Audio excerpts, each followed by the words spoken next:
नमस्कार साथियों, मैं राहुल देव लवानिया। एनएलपी सीरीज के इस तीसरे वीडियो में आज हम कम्युनिकेशन एक्सीलेंस और डेपो बिल्डिंग के विषय में बात करेंगे। कम्युनिकेशन एक्सीलेंस और डेपो बिल्डिंग क्या होता है? तो सबसे पहले हमको कम्युनिकेशन को समझना होगा।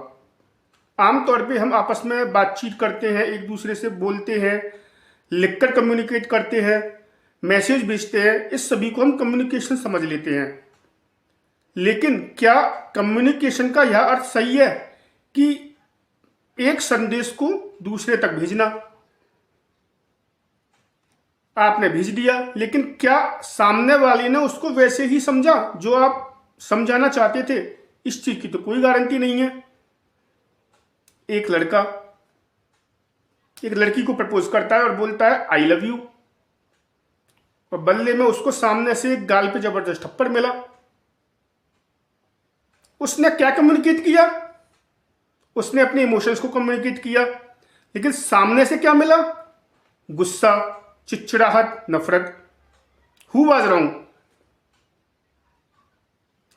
जिसने कुछ कहा वो या जिसने रिएक्शन दिया वो? दोनों में से कोई भी गलत नहीं था, लेकिन दोनों ही गलत थे। क्यों? क्योंकि there is no communication excellence in this case. वो लड़का जो कुछ कहना चाहता था वो उसका वह अर्थ सामने से नहीं निकलवा पाया।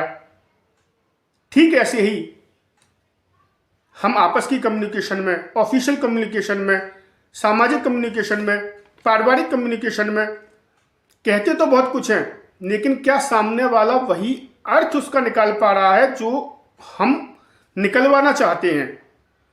All this is called communication excellence. हम में से अधिकांश लोग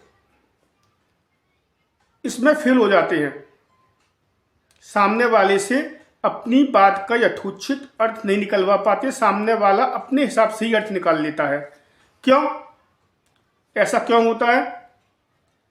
क्यों? क्योंकि हम अपने मन में मान लिया कुछ। मेन 3 रीजन है इसके। Number 1, assumptions. हमने अपने मन में मान लिया कि जो कुछ हमने कहा है उसने उसको वैसे ही समझा जैसे कि हम समझाना चाहते थे, या जैसे कि हमारी समझ है। या समझने वाला जो है उसने मान लिया कि सामने वाला वही बताना चाहता है जैसा कि मैंने समझा है।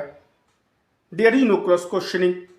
अजम्पशंस जो है वो कम्युनिकेशन फेल्योर का एक बहुत बड़ा कारण है। दूसरा, फिल्टर्स। हम लोगों के दिमाग में फिल्टर्स बने हुए हैं, बचपन की आदतों से, बचपन में मिले संस्कारों से, आसपास के समाज से, जिस परिवेश में हम रह रहे हैं। हम बार बार इस चीज को बात करते हैं कि हम लोगों की प्रोग्रामिंग बनी हुई है, और उस प्रोग्रामिंग के जो पैटर्न्स बने हुए हैं उस पैटर्न्स के आधार पर हम किसी भी बात का अपने हिसाब से अर्थ निकालते हैं, ना कि उस हिसाब से कि सामने वाला हमसे क्या कहना चाहता है, हमको क्या समझाना चाहता है। तो कम्युनिकेशन फेल्योर का एक बहुत बड़ा कारण ये फिल्टर्स हैं जो कि हमारे दिमाग में बने हुए हैं। जो बात कह रहा है उसके दिमाग में फिल्टर्स ये हैं कि सामने वाले ने समझ लिया। क्यों? क्योंकि वो उन सामने वाले के फिल्टर्स को अपनी तरह समझता है, और जो बात को सुन रहा है या जो कम्युनिकेशन में इन्वॉल्व है सामने वाला, वो भी यही समझता है कि सामने वाले ने जो कुछ कहा है, जो कुछ कम्युनिकेट किया है किसी भी फॉर्म में, वो उसके भी दिमाग के फिल्टर्स कुछ ऐसे ही हैं जैसे कि मेरे दिमाग के। तो इस वजह यह भी कम्युनिकेशन फेल्योर का एक बहुत बड़ा कारण है। तीसरा कम्युनिकेशन फेल्योर का एक बहुत बड़ा कारण है, that is lack of calibration. Lack of calibration को हम ऐसे समझ सकते हैं कि सामने वाले की भावनाओं को न समझना है, सामने वाले की मनोदशा को बिना समझे हुए अपनी बात को कह देना। लैक ऑफ कैलिब्रेशन का मैं बहुत ही क्लासिक एग्जांपल देता हूं कि भगवत गीता को लगभग सभी लोग पढ़ते हैं, लगभग सभी नहीं, अधिकांश लोग पढ़ते हैं। लेकिन आप किसी से पूछो कि क्या आपको भगवत गीता का अर्थ समझ में आता है, तो 80% कहते हैं नहीं। 10% कुछ कहेंगे कि हाँ, और 10% कहेंगे हाँ समझ में आता है। तो भगवत गीता जिस समय श्री कृष्ण ने अर्जुन को सुनाई, उस समय अर्जुन की मनोदशा क्या थी? उसी मनोदशा वाला व्यक्ति अगर उसको सुनेगा तो उसको वह उसी अर्थ में समझ में आएगी जो श्री कृष्ण अर्जुन को समझाना चाहते थे। लेकिन उस मनोदशा में जो व्यक्ति नहीं है वो उसको कुछ अपनी अलग तरीके से लेगा। तो कम्युनिकेशन फेल्योर का एक बहुत बड़ा कारण है कि सामने वाले की दशा को समझे बिना अपनी बात को कह देना। कम्युनिकेशन फेल्योर के 3 जो मेन रीजन हमने डिस्कस किए, that first one is assumption, second one is mental filters and third one is lack of calibration. तो इस कम्युनिकेशन फेल्योर को हम दूर कैसे करें? इसको दूर करने के लिए एनएलपी कहता है कि आपको रेपो बिल्डिंग करनी होगी। रेपो बिल्डिंग क्या होता है? रेपो बिल्डिंग प्रोसेस है जिसमें आप सामने वाले के साथ ऐसा तालमेल बिठा लेते हो कि एक अनकॉन्शियस लेवल पे भी ट्रस्ट होने लग जाता है। ये जो प्रोसेस है कि सामने वाले के साथ एक ऐसा तालमेल बिठा लेना कि अनकॉन्शियस लेवल पे भी ट्रस्ट बन जाए, उसे हम रेपो बिल्डिंग कहते हैं। और इस रेपो बिल्डिंग का गोल्डन रूल क्या है? रेपो बिल्डिंग का गोल्डन रूल कहता है कि peoples like those who are like themselves. लोग उन्हीं लोगों को पसंद करते हैं जो कि उनकी तरह होते हैं। तो रेपो बिल्डिंग के लिए हमको लोगों से उसी तरह से बर्ताव करना होगा जिस तरीके की वह हैं। हमको उनमें पूरी तरह घुल मिल जाना होगा। देखिए, आप एक एग्जांपल से समझते हैं।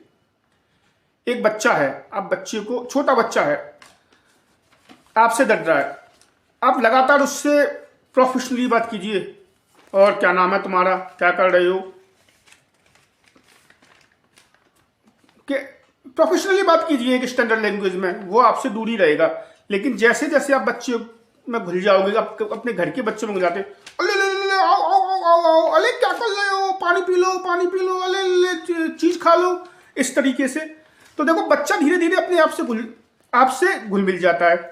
ठीक इसी तरह से का व्यवहार हम अडल्ट्स के साथ भी है। ये जो प्रोसेस है, जैसे मैं बच्चे को घुलने मिलने की बताई, यही रेपो बिल्डिंग कहलाती है। आपको अगर कम्युनिकेशन एक्सीलेंस किसी के साथ बढ़ाना है तो आपको सामने वाले जिसके साथ आप कम्युनिकेट कर रहे हो, रेपो बिल्डिंग करनी पड़ेगी। और रेपो बिल्डिंग कैसे होगी, इसके कुछ स्टेप्स हैं। जैसे पहली टेक्निक है mirroring. Mirroring mean mirror mean दर्पण। दर्पण का क्या काम है?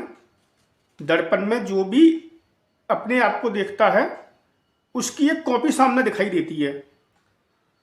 तो जब भी आप किसी के साथ कम्युनिकेट कर रहे हो, उसको कॉपी करो, लेकिन कॉपी भी इस तरीके से कि सामने वाले को महसूस ना हो कि उसकी कॉपी की जा रही है, वरना वो इसे अपनी मिमिक्री भी समझ सकता है। जैसे सामने वाला रिलैक्स होके बैठा है, आप भी रिलैक्स होके बैठिए। सामने वाला एक पैर के ऊपर दूसरा पैर रख के बैठा है, आप भी 30-40 सेकंड, 1-1.5 मिनट बाद भी उसकी मुद्रा की कॉपी कीजिए। तो सामने वाले पर उसको ऐसा नहीं लगना चाहिए कि आप मिमिक्री कर रहे हो, इस चीज का विशेष ध्यान रखना है। तो उससे सामने वाले को ऐसा लगता है कि ये व्यक्ति भी मेरी तरह ही है, और इससे एक विश्वास डेवलप होता है। कम्युनिकेशन में रेपो डेवलप होता है। उसको लगता है कि मेरी तरह ही है। जैसे कि मैंने कहा, like peoples like those who are like themselves. People उन्हीं लोगों को पसंद करते हैं जो कि उनकी तरह होते हैं। तो आप उनको कॉपी करोगे बिना उनको एहसास कराए, तो एक उससे ट्रस्ट डेवलप होगा। ठीक इसी तरीके से दूसरी टेक्निक मैचिंग। आपको मैच करना है किस चीज को? बॉडी लैंग्वेज को, बोलने के तरीके को। लेकिन ऐसा नहीं कि सामने वाले व्यक्ति को जिसके साथ आप कम्युनिकेशन में इन्वॉल्व हो कि उसको ऐसा प्रतीत हो कि ये मेरी मिमिक्री कर रहा है, वरना उससे बात बिगड़ सकती है। तीसरा, लैंग्वेज मैचिंग। पहला कहा हमने मिररिंग, दूसरा मैचिंग, मैचिंग में body matching, body posture matching. तीसरा लैंग्वेज मैचिंग। आपको उसी की भाषा में बात करनी है। जैसे बच्चे के केस में मैंने एग्जांपल दिया, आप बच्चे से प्रोफेशनल लैंग्वेज बोलिए, बच्चा आपसे दूर रहेगा, लेकिन आप उसी की लैंग्वेज में बात कीजिए तो वो आपके पास आता रहेगा। ठीक इसी तरीके से एक महानगर में रहने वाला, अंग्रेजी में बोलने वाला व्यक्ति एक गांव में जाके अपने पुराने दोस्त से और एक महानगर की भाषा में बात करें और क्या कर रहा है, खेती अच्छी खासी हो रही है, तो वो उसका कितना भी घनिष्ठ दोस्त हो वो उसके साथ घुल मिल नहीं पाएगा। लेकिन वो वहीं की लोकल लैंग्वेज में, जिसको कि वो शुरू से आपस में बोलते आए थे, उसी लैंग्वेज में आके बात करे, उसी लैंग्वेज को मैच करे, तो कहीं ज्यादा कम्युनिकेशन में दोनों व्यक्ति इन्वॉल्व होंगे। तो ये जो प्रोसेस है, this is called rapport building. Rapport building से क्या होता है कि दोनों एक दूसरे के साथ तालमेल ऐसा बन जाता है कि ट्रस्ट का लेवल बहुत ज्यादा बढ़ जाता है। मतलब ट्रस्ट का लेवल एक सबकॉन्शियस माइंड तक बन जाता है। तो कम्युनिकेशन एक्सेलेंस में, सॉरी, कम्युनिकेशन बिल्डिंग में बहुत जरूरी है कि आप केवल कम्युनिकेशन में शब्दों के आदान प्रदान पे ध्यान न देकर एक रेपो बिल्डिंग पर ध्यान दें कि आप अपनी बात को किस तरीके से कह रहे हैं, अपनी बॉडी को किस तरीके से पेश कर रहे हैं और आप कौन सी भाषा का प्रयोग कर रहे हैं। एनएलपी में कम्युनिकेशन एक्सीलेंस डेवलप करने में आपको अगली जिस तकनीक पे काम करना पड़ेगा वो है facial expression and non verbal communication. एक रिसर्च में मैंने कहीं पढ़ा था कि हम जो बोलते हैं उसका केवल 7% असर होता है, हम किस टोन में बोलते हैं उसका 38% असर होता है, और हमारी बॉडी लैंग्वेज क्या है इसका 55% असर होता है। आप बहुत ही अच्छे शब्दों का उपयोग कर रहे हो लेकिन आपकी टोन खराब है और आपकी बॉडी लैंग्वेज खराब है, उसका उतना असर नहीं होगा। आपके शब्द बहुत ही अच्छे नहीं हो, शब्दों में बहुत ज्यादा व्याकरण नहीं हो, लेकिन टोन और बॉडी लैंग्वेज बहुत अच्छी हो, आप बहुत बड़े जन समुदाय पर असर छोड़ सकते हो। आजकल हमारे प्रधानमंत्री मोदी जी, उनको आप देखते हो भीड़ कितनी खींच लेते हैं। बहुत सारे नेता उनको सुनने के लिए, हमारे पूर्व प्रधानमंत्री अटल बिहारी वाजपेयी जो थे, खैर उनकी तो तीनों ही चीजें अच्छी थी। उनके पास शब्दों का भी भंडार था, उनकी बॉडी लैंग्वेज भी थी और उन टोन भी थी, तीनों चीज थी। लेकिन एक और प्रधानमंत्री हुए थे, उनके पास शब्द बहुत अच्छे थे लेकिन टोन एक ही टोन में बोलते जा रहे हैं, तो वो भीड़ को उतना प्रभाव नहीं छोड़ पाते थे, भीड़ बोर होती थी। वर्तमान प्रधानमंत्री शब्द भी अच्छे हैं, टोन भी अच्छी है और बॉडी लैंग्वेज भी अच्छी है, अपना प्रभाव छोड़ते हैं। तो रिसर्च ने कहा था कि सबसे ज्यादा जो कम्युनिकेशन एक्सीलेंस में, कम्युनिकेशन डेवलपमेंट में जो प्रभाव छोड़ता है that is tone and body language. शब्दों का प्रभाव केवल 7% ही है। तो आप इन तीनों चीजों पे काम करेंगे, words, tone and body language, तो आप अपनी बात को अच्छी तरीके से कम्युनिकेट कर पाएंगे। आप खुद सोचिए, एक ढिलमुल तरीके से और एक कुछ भी बोलिए सामने वाले को, वीर रस में कुछ बोलिए लेकिन धुलमुल से शरीर लेके सामने वाले पे कुछ प्रभाव नहीं पड़ेगा। लेकिन उसी को एक जोशीली आवाज के साथ बोलिए, आपके अंदर भी ऊर्जा आएगी और सामने वाले को भी सुनने में अच्छा लगेगा। तो कम्युनिकेशन एक्सीलेंस में हमको जिस चीज पे काम करना है that is non verbal communication. और नॉन वर्बल कम्युनिकेशन में मुख्य जो इंपैक्ट करता है that is tone and body language. Verbal में वर्ड्स तो है ही, लेकिन आपको टोन और बॉडी लैंग्वेज को भी सुधारना है। कम्युनिकेशन एक्सीलेंस में अगला जो जिस चीज पे हमको काम करना है that is eye contact and facial expression. मैं खुद देखता हूं कई लोगों को कि किसी ऑफिसर से या किसी अपने बॉस से बात करते हैं या आपस में बात करते हैं तो आई कॉन्टैक्ट से बहुत बचते हैं, या उनका चेहरा एकदम इतना गंभीर हो जाता है कि लगता है कि बहुत बड़ी सोच में या बहुत बड़ी टेंशन में है। आपको बात करते समय आई कांटेक्ट को बनाए रखना है और चेहरे पे मुस्कुराहट रखनी है। आई कांटेक्ट एकदम से आंखों में आंख डालने से हो सकता है कुछ समय के बाद आपको खुद को डर लगाए या सामने वाले को डर लगाए। तो बेटर है कि बजाय आंखों में आंख डालने के आप आंखों के बीच में इनिशियल स्टेज में आंखों के बीच में देखने का अभ्यास करें और चेहरे पे मुस्कान के साथ बात करें। देखना इसका बहुत ही अलग इम्पैक्ट होगा, ये समय के साथ आपको दिखेगा। एनएलपी के अंदर इस चीज पे बहुत जोर है कि कम्युनिकेशन में आई कांटेक्ट और फेशियल एक्सप्रेशन का अपना एक अलग रोल है।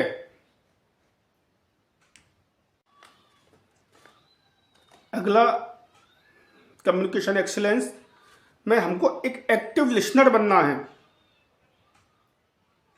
सामने वाला कुछ कह रहा है, उसकी बात को एक्टिवली लिसन करना है। एक्टिवली लिसन का मतलब क्या है कि उसी स्टेज में जाके, अभी तो मैंने बोला था शुरुआत में कि हमको उसी स्टेज पे जाके समझाना है जिस स्टेज पे सामने वाला व्यक्ति है, लेकिन वो हम तभी कर पाएंगे जब हम सामने वाले को सुनेंगे। किस स्टेज में जाके, किस स्टेट में जाके, जिस स्टेट में वो है उसकी उसी इमोशंस को आप अपने ऊपर लागू करके देखिए। एक शब्द मेरे बॉस थे बड़ौदा में, उन्होंने एक शब्द बताया था, एम्पैथी। एम्पैथी का मतलब आप अपने आप को, एक होता सिंपैथी, सहानुभूति रखना, एक एम्पैथी। सिंपैथी में आप सामने वाले से केवल सहानुभूति रखते हो, लेकिन एम्पैथी में क्या है कि आप अपने आप को सामने वाले की जगह रखिए और फिर सोचिए कि आपको कैसा महसूस हो रहा है। जब आपके अंदर एम्पैथी डेवलप होना शुरू हो जाएगी, तब आप सामने वाले को कहीं अच्छी तरीके से समझा पाओगे। तो एक्टिव लिसनिंग का मतलब बीइंग एन एम्पैथी डेवलप करना, उसी स्तर पे जाके सुनना जिस स्तर पे इमोशंस के, उस स्तर पे जाके जिस स्तर पे कि सामने वाला बोल रहा है। तो इस तरीके से हमने अभी कम्युनिकेशन एक्सीलेंस और रैपो बिल्डिंग के विषय में बात की। तो अभी हम जो कम्युनिकेट करते हैं वो 3 लेवल पे करते हैं। नंबर 1 सुपरफिशियल कम्युनिकेशन, बस हाय हेलो, क्या हो रहा है, कैसे हो रहा है। दूसरा इंटेलेक्चुअल कम्युनिकेशन,